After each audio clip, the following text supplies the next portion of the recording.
Okay, so this is going to sound like an oxymoron, but please hear me out. You should not try to help people with your contents. Before freaking out, let me explain. I kind of know that sounds backwards and kind of goes against conventional wisdom. That's kind of my thing. But, and this is important, especially if you're like a high-level entrepreneur or a business owner, in general, a very productive person, you want to generate value, you want to provide value. And that's kind of like your modus operandi for a very long time. That's probably why you're successful at business. But the content game is like a little different. So most of the time what happens is by trying to help people, by trying to actually solve people's problems with your content, you're actually helping nobody and providing zero value to the people you actually want to help. Today, I will explain this paradox to you. I think you'll really gain massive insights from it. So there are two modes of consumption on like social media. And again, this is going to be a massive oversimplification to make the point. But there is alpha brainwaves and there is beta brainwaves. So when someone is like a alpha brainwave, like this prefrontal cortex view, they sit down with intention, right? They are maybe like a pen and paper. They are like sitting down to like actively search for information. They're trying to learn, they're trying to process it. I have many phases like that where I like sit down with a pen and paper, doing research on a new concept, something I want to learn. And I am on like a social media platform to actually learn that from. And this used to be a lot better like 5 to 10 years ago before everyone got into like content marketing, and like a lot of things usually are now like low value and like high marketing. But in this like alpha brainwave mode, like you're ready, you're intentional, your brain is active, you're ready to learn and kind of like suffer through like the cognitive dissonance and like the friction a new topic should generate in you. And like every new topic will generate some sort of friction and cognitive dissonance, that like uncomfortable feeling, that like forcing through something in someone. In alpha brainwaves mode, you're willing to try new things, you're willing to push through the resistance, you're willing to execute on the things you're learning, and that is like how people actually learn, right? Speed of implementation. Like you're ready to ask questions and you're engaged. And this kills more things than like anywhere else. When people have the information on something executable and don't execute it, you just corrupt the information and you just like kind of doom yourself to failure, right?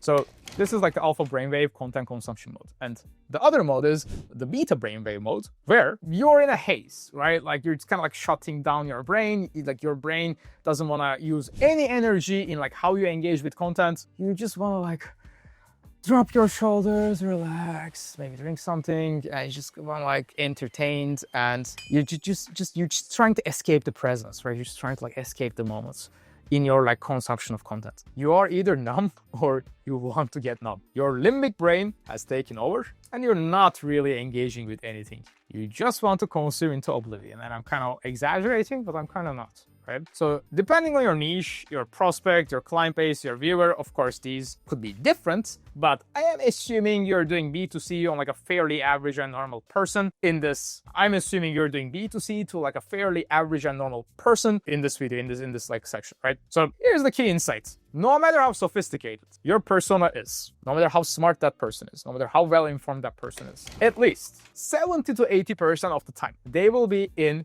mode 2, which is like the numb mode, in their social media content consumption. And again, some exceptions do exist, but I am trying to make a point. And by the way, this really was not the case 10 to 15 years ago. Like YouTube, Reddit, forums, everything else was a lot more like high density, high information, high complexity. Now, like everything is like very lowest common denominator optimized. Like I remember when people used to go on YouTube to actually be informed, and like the best performing content was like 45 minutes to an hour of like these massive ultimate guide tutorials. Now it's more like the new TV. Like people go on these platforms to be entertained and to escape their life. So why trying does not work? Here's why. I'm like a very high percentage alpha brainwave person. I have so many videos that require alpha brainwaves in my watch later on YouTube. I'm like, oh, this is so cool. This is like this 90-minute video. I should watch this. This is like really high powered, but I am also really busy. Like I'm managing this big business. Like I'm like doing stuff. I'm traveling. I have a social. It's just like there's so much things to do. And like in order for you to spend that 90 minutes, that video has to be like just this out of this world video, or you need to like actually sit down, clear out like massive time blocks with intention, and just get into that content, which also will be most likely miserable because it will create like friction and cognitive dissonance. It's like a whole process, okay? And again, I feel like I am better than 99% of people, and even like business owners, in this consumption mode, right? But when people try to help me with their content, they lose me, right? Because I end up not consuming it. I end up not receiving their energy, not receiving their tidbits, not receiving their wisdom, because they actually want to help me. They actually want to have that video where I actually like sit down and like watch 90 minutes. I would actually solve the problem that the video is addressing, right? But because they cannot control my mode of consumption, it ends up being trash. And actually it ends up having negative value because I end up not getting to their flow. I ended up not getting exposed to their wisdom and information, because I just cannot sit down in this like alpha brainwave mode in mode 1 to actually consume that type of content. So here's what happens, unfortunately, when you create this really like well thought out, like deep, sophisticated, life-changing content, like outcome-based content. Nobody watches it.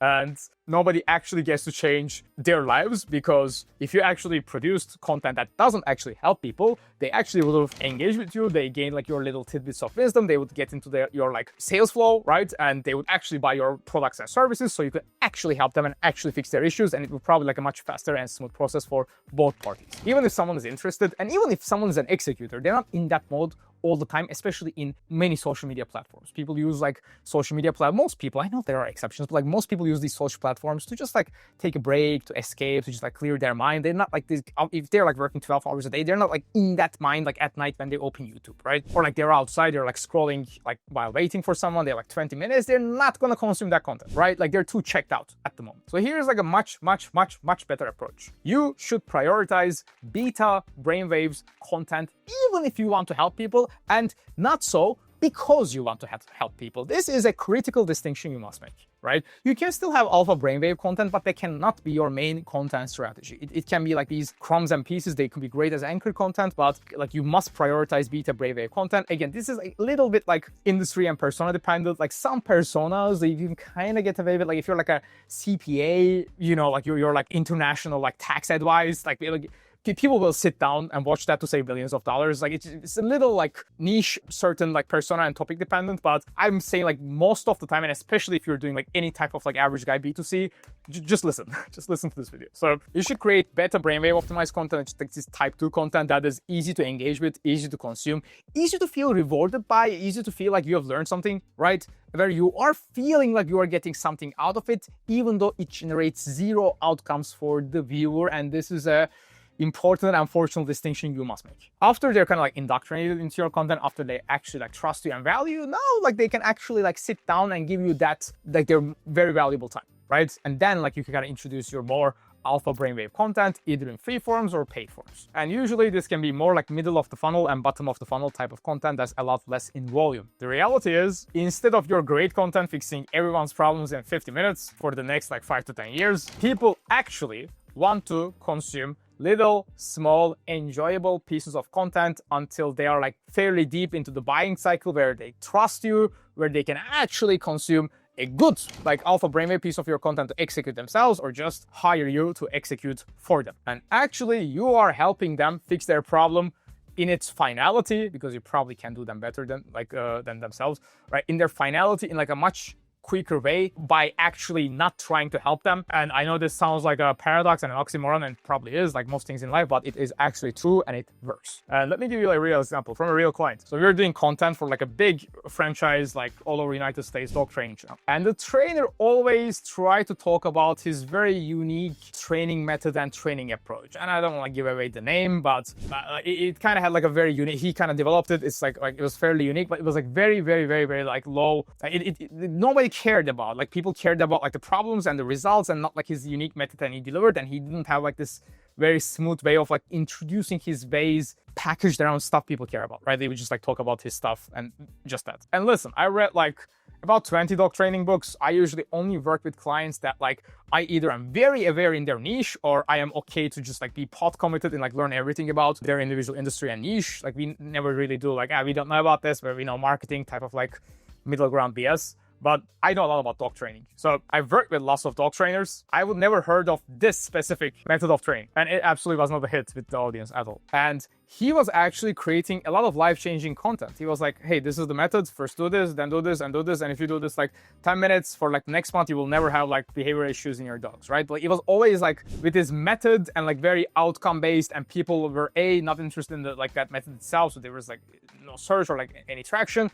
And people also like don't want to solve things like in their like in that consumption mode, right? Like they want to gain tips. They want to be like, I should do this, but like they don't want like a, hey, like get up, find your dog, do this step by step, like 10 minutes. Like that's like a very specific type of person. And like even that person needs to trust you a lot before watching and like execute that video on like his best friend, right? Like his or her like best friend. So it's so stupid to just like do this, even if like that video will save everyone's time and life. And if that guy just executed for like 10 minutes for a month, just zero problems for the next 10 years, it just does not work. I hope this is clear. It is actionable, but nobody engages with it and nobody takes action on it. But here's what will work. And again, I'm just like free flowing a script, right? Guys, this dog was almost got put down. Like this was like a very aggressive dog. Owners were like terrified. Like he would like attack other dogs, massive behavioral issues. Here's how we helped him in like 2 weeks. And like look at this massive transformation. And like look at how aggressive he is. Like he's like trying to attack a kid. He has like this leash. Oh my god, like so scary. But like look at it, it's like after 2 weeks, like docile. We like show B-roll of like the dog being like very like well trained. And this is what happens when we put through our training program. You don't even need to mention like your unique mechanism. You can, but like you don't have to. Or if you want to introduce actionable steps into it, then you're like, hey, we did this through like this, like we kind of like did this type of training. And if you, let's say every time the dog does something, you just like gain his attention, he would just like, get triggered. So like in this kind of like emotional story, you kind of give this like quick how-to piece. They would actually enjoy it. They don't feel like they need to execute immediately. They will feel rewarded by it, and like everything would actually work. And they will probably either buy your info products to execute themselves, watch your more bottom of the funnel, like longer workshop videos to execute themselves, or like purchase your services to make you execute for them. And that's like just a much better deal for everybody. So you're using the type of content that people can actually consume and enjoy in like beta brainwave mode to introduce your concepts, your training, your methodology, even your how-tos and step-by-steps, right? So it's kind of like a mentality thing. Like how am I optimizing this content for? Is this like alpha content or beta content, or like type 1 or type 2 content? So, and I am saying most of your content should be type 2, beta brainwave type of content that doesn't actually help people and generate any outcomes if you actually want to help people and generate outcomes for them, right? And again, this is a sick truth. When I was like building my first business, this was very sad for me. Like I had like really groundbreaking stuff that I want to share with people, but like because they were like so groundbreaking, like nobody would know it or be interested in it, right? Because otherwise it wouldn't be groundbreaking, right? So you just kind of have to meet people where they're at. And in defense of people, because this used to, in like 2018, like to 19, like this used to generate a lot of resentment in me as like a business owner, right? But in people's defense, they're not in like the right brain mode, no matter how smart or sophisticated they are. Like I used to think like, people are stupid, but like even if they are smart, like they're probably not in like the right brain mode, right? They don't know who to trust yet.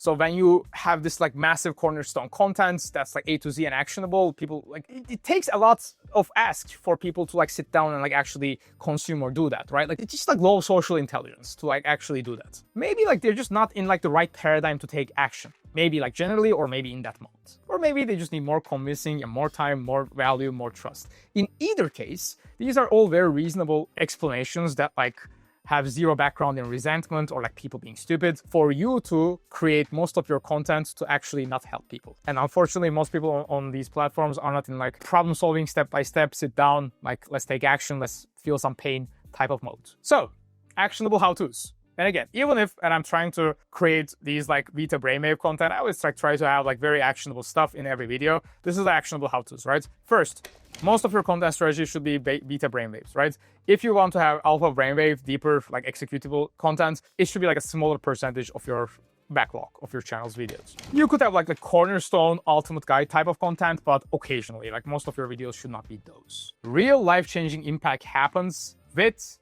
your real-life products and services, or after you have generated a lot of buy-in, investments, and trust in your viewer and or prospects. You either get them really invested into your content before actually helping them, or they have to pay you some money so you can actually help them in like a sustainable and scalable way for both parties. And with this, you're both doing like that person and you a favor. They won't implement your free content due to the mode they're in, and you will just feel a lot of resentment and lack of your success by actually trying to change people's lives in like 10 minutes. So it's just win-win for both parties. So here's the paradox. This is the takeaway I want you to get from this video. By actually not helping people, you are helping them. By actually helping people, you are destroying them. You're actually like making sure they will not generate results. And for like the millionth time, exceptions do apply, but tread carefully. tread carefully. So that's all from me for today. This is Ozzy from BDM signing off, and have a great one, guys. I will see you in the next video.